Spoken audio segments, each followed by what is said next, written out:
তোর এত বড় সাহস, তুই আমার রাজ্যের ডিম চুরি করিস? তোর কঠিন শাস্তি হবে। বন্দী করো এই হালকাকে।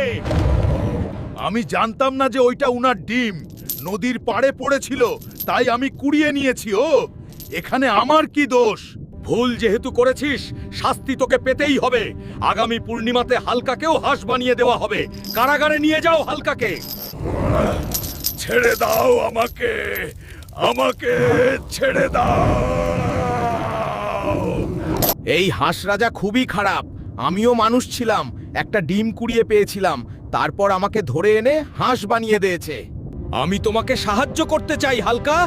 তুমি এখানে থাকলে হাঁস রাজা তোমাকেও হাঁস বানিয়ে ফেলবে।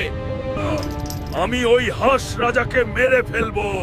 তুমি হাঁস রাজাকে কিছুই করতে পারবে না, কারণ তার প্রাণ লুকানো আছে, যেটা একমায় হাঁস ডাক্তার জানে।